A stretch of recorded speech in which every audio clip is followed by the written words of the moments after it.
Assalamualaikum warahmatullahi wabarakatuh. Sawahal khair, kaifa halukum jami'an, ayut talamid wa tilmizat. Oke, selamat pagi anak-anakku semua ya, siswa-siswi. Oke, la'alakum daiman fi riayatillah. Oke, semoga selalu dalam lindungan Allah Subhanahu wa taala, dijauhkan dari corona. Oke, Pak Guru. Anak-anakku ya, tidak ada pesan-pesannya Pak Guru menasihati kalian untuk selalu jaga jarak dan selalu memakai masker dan cuci tangan. Oke. Alhamdulillah ya, pada pertemuan sebelumnya Pak Guru sudah pernah jelaskan mengenai akhlak terpuji. Ya. Apa yang dimaksud dengan akhlak terpuji? Akhlak terpuji adalah akhlak yang baik atau istilah Arabnya itu akhlakul mahmudah. Kebalikannya kalau akhlak yang buruk itu istilah Arabnya adalah akhlak mazmumah. Jelas ya. Nah, kewajiban kalian adalah sebagai seorang muslim harus memiliki akhlak yang baik seperti pada materi kita kali ini. Oke, di antaranya yang sudah pernah Ustaz jelaskan yaitu teguh pendirian ya. Bagian A. Apa itu teguh pendirian dan apa fungsinya dan apa manfaatnya dan efeknya bagi kita, pribadi kita ya. Dermawan teguh pendirian, maaf ya, teguh pendirian itu artinya mampu sabar atau mampu menghadapi segala sesuatu cobaan yang diberikan oleh Allah Subhanahu wa taala ya dalam hal kebenaran dalam hal kebenaran. Oke. Salah satu misal ya, kita tetap berpegang teguh dengan agama kita. Habib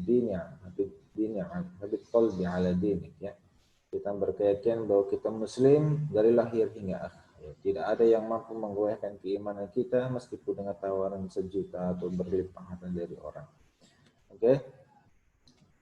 Teguh pendirian ya, yaitu konsisten juga terhadap keyakinan Allah ya, bahwa Allah itu satu. Qul huwallahu ahad, Allahu samad. Kita yakin, oke? Kita teguh pendirian kita bahwa Allah itu hanya satu. Qul huwallahu ahad. Oke? Nah, orang yang memiliki teguh pendirian ini ya tidak akan mudah terbujuk oleh rayuan syaitan atau teman ya. Kan? Ajakan orang untuk berbuat keburukan ya. Seperti yang pernah saya bilang, contoh ya, seorang teman mengajak kalian untuk bolos atau tidak ikut absen belajar ya, tidak ikuti pelajaran ya. Nah, kalian menasihati balik, mohon maaf temanku ya, bahwa ajakan seperti itu adalah ajakan yang tidak baik, nanti kita kena hukuman dan lain-lain. Oke. Nah, sebagai contoh dalam sebuah kisah juga yang pernah saya jelaskan minggu lalu, yaitu mengenai Zaid Bilal ya, Bilal bin Rabah ya, seorang budak ya, budaknya Muawiyah bin Khalaf itu, Umayyah bin Khalaf ya. Di masa-masa Rasulullah dakwah bersembunyi ya, oke, aman-aman saja, tapi seiring waktu agama Islam itu diketahui oleh masyarakat banyak, terutama pemuka kaum Quraisy dan salah satunya Umayyah bin Khalaf, hingga mendapati budaknya sendiri telah masuk Islam. Mulai kebakar itu kepalanya ya, kepalanya keluar tanduknya itu Umayyah bin Khalaf, sehingga dia memberikan hukuman ya. Oke. Hukuman yang sangat luar biasa berat ya. Pertama mencambuki ya. Kemudian menelentangkan Bilal itu di tengah padang terik matahari yang sangat panas. Kisaran jam 12 ya, panasnya itu bisa 50 derajat. Jauh daripada Sulawesi buat Kendari.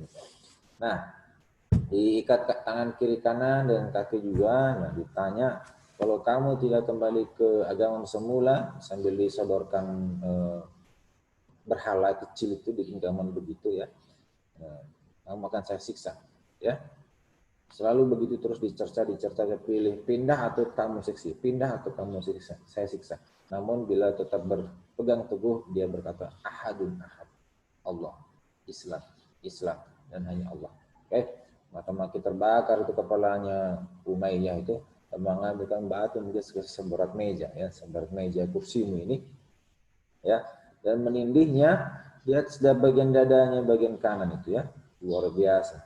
Kalau manusia biasa yang tidak teguh pendirian mungkin sudah berpaling dari keyakinannya. Baik ya, saya pindah agama, saya ikut kembali atau saya pindah ke agama semula. Kalau yang tidak teguh pendirian, Nah, karena Bilal sudah yakin dengan agama yang dipeluknya bahwa itu hak, itu benar, nah, dia tetap berkata ahad. Namun semakin menjadi perbuatan Umayyah ini ya, dengan tindihnya, ditindihkannya batu di bagian perut dan dadanya bagian kanan ini, ditambah lagi dengan diinjak tekanan kakinya ya. Nah, rasakan Islam itu ya. Kejam perbuatannya Umayyah termasuk orang-orang yang terlihat. Nah, salah satu sahabat Rasulullah Abu Bakar melihat kerumunan orang di tengah-tengah padang pasir itu, ya, tidak jauh dari Ka'bah juga, ya, melihat kondisi yang sebenarnya. Ternyata Bilal seorang budak yang hitam kelam disiksa dan terpikir perbuatan kebaikan dan kebajikan Abu Bakar. Dia berkata, apakah tidak lebih baik kamu lepaskan saja budak yang kau benci itu? Oke, dengan begitu ya kamu modalmu akan dapat kembali. Modalmu dapat kembali kan? Karena dia dibeli. Setiap orang yang ingin memiliki budak itu beli ya, ada jual beli manusia saat itu ya, budak sebagai budak. Nah, masuk saran dari Abu Bakar dan Umayyah pun berpikir ya, untuk apa juga? Saya kembali modal, ya, saya bisa beli budak yang lain. Nah, itu mungkin ya logisnya. Ya, akhirnya Umayyah menetapkan harga sekian, 1.000 dinar barangkali ya, 500 itu, oke, sekitar 500 dinar itu bisa kita bayangkan kalau dinar itu ya 1 gramnya sekarang sudah mau 1 jutaan kali saja ya, 1.000 dinar. Membayar 500 dan 500, oke. Akhirnya budak itu atau Bilal itu bebas ya, bebas dari ikatan majikan dan budak dengan majikan dan menjadi merdeka ya, seperti kisah. Sekian anakku ya, semoga sikap teguh yang dimiliki Bilal kita bisa contoh dalam kehidupan sehari-hari kita ya.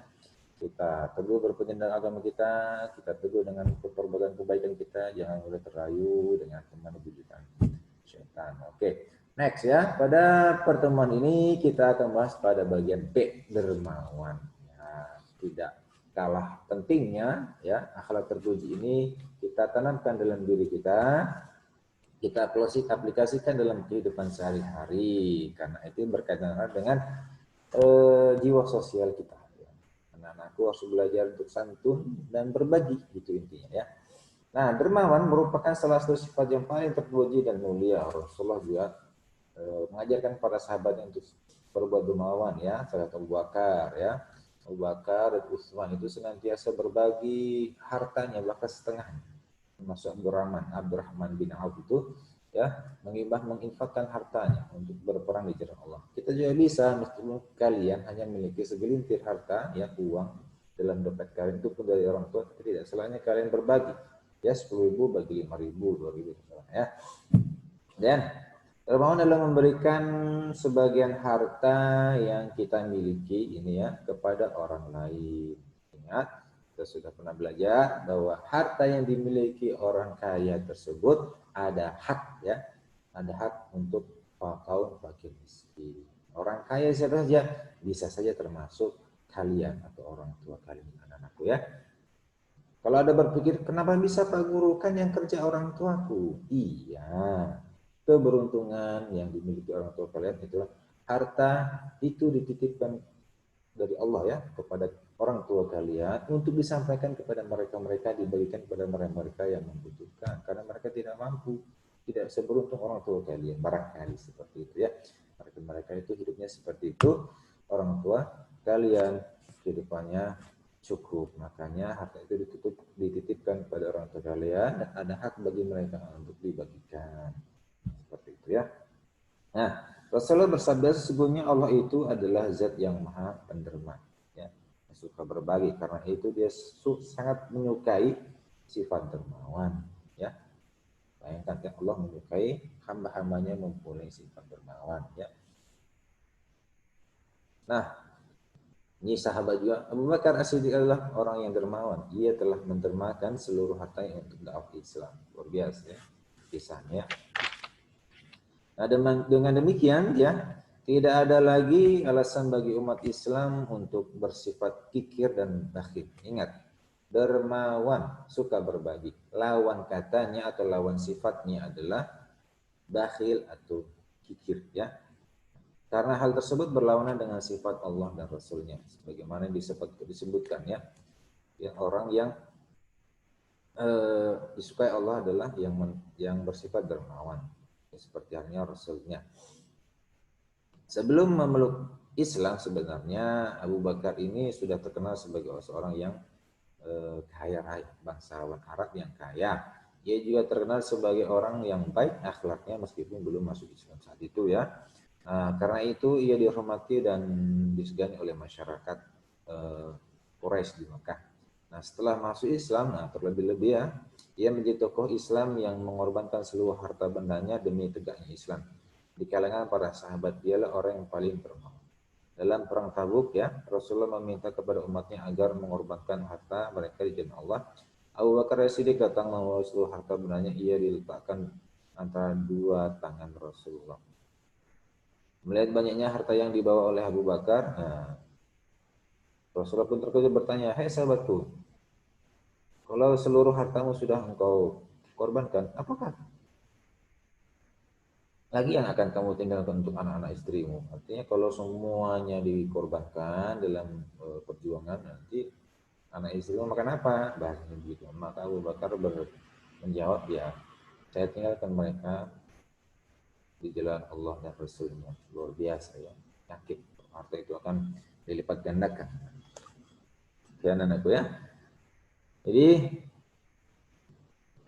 dalam surah Al-Takatsur juga kita juga dipesan, dia dinasihati, kita tidak boleh juga menumpuk harta, ya, itu barang titipan, kita berbagilah. Allah tidak meminta kita juga untuk berbagi semua, sedikit diantaranya paling tidak kita berbagi, kita keluarkan untuk orang yang membutuhkan. Oke. Nah, next, ya. Bagian C, optimis. Optimis, ya, anak-anakku, adalah sikap orang yang selalu berharapan baik, ya, dalam menghadapi segala hal. Optimis bahwa perbuatan ini akan menghasilkannya. Optimis pekerjaan ini akan dalam menghasilkan kesuksesan. Nah, optimis termasuk akhlak terpuji anak-anakku, ya, yang dianjurkan Allah Subhanahu wa taala. Ya. Nah, optimis dalam belajar, ya. Sebagai seorang pelajar, ya, kalian harus optimis akan hasil yang akan didapatkan. Kalau kalian ingin nilai yang baik, ya belajar, pasti akan mendapatkan. Nah, mustahilnya yang tidak belajar bisa mendapatkan nilai yang baik, itu yang perlu ditekankan, ya. Hal tersebut karena kita telah berusaha keras dalam belajar. Nah, jika sudah berusaha, ya tak lupa berdoa, tawakalnya, ya.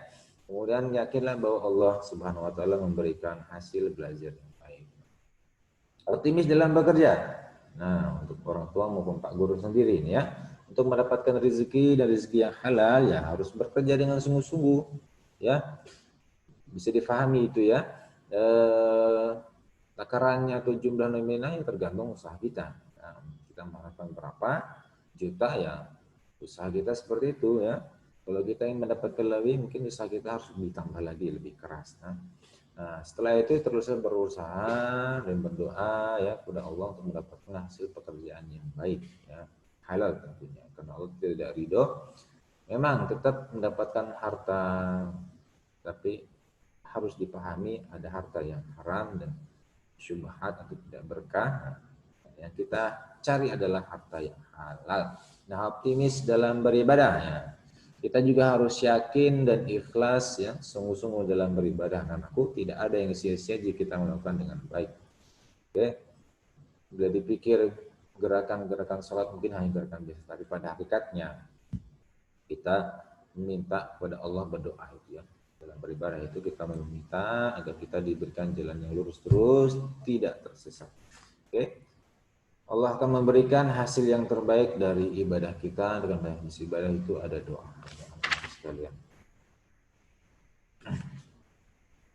Nah, dampak positif, ya, memiliki sifat optimis, ya, adalah anak-anakku merasa tenang dalam melaksanakan sesuatu, ya, merasa yakin akan kemampuan diri sendiri, ya, tidak tergantung pada bantuan orang lain. Kalau kita optimis, ya, bahasa mudahnya Jangan manja ya. Kalau kita mampu mengerjakan suatu pekerjaan dengan kedua tangan kita sendiri, dengan pikiran kita sendiri ya, mandiri ya, tidak bergantung pada yang lain ya. Optimis dulu ya. Nah, segala sesuatu itu kita hadapi dengan siap ya pekerjaan. Jika memperoleh keberhasilan ya bersyukur, bersyukur dan bersyukur dan terus bersemangat untuk bekerja agar hasil yang kita peroleh lebih baik. Nah, jika mengalami kegagalan ya sabar, sabar. Kita yang tidak boleh putus asa ya, tidak boleh putus asa karena masih ada waktu selanjutnya. Allah memberikan kesempatan di pertemuan selanjutnya. Oke anak-anakku ya, kita belajar meskipun di masa pandemi ini juga kita harus optimis bahwa pandemi ini akan selesai. Berdoa kepada Allah semoga pandemi ini diambil dan diangkat dari negara kita bahkan di dunia ini. Akhirul kalam. Assalamualaikum warahmatullahi wabarakatuh. Jangan lupa subscribe dan komen hadir di kolom komentar. Terima kasih. Assalamualaikum warahmatullahi wabarakatuh.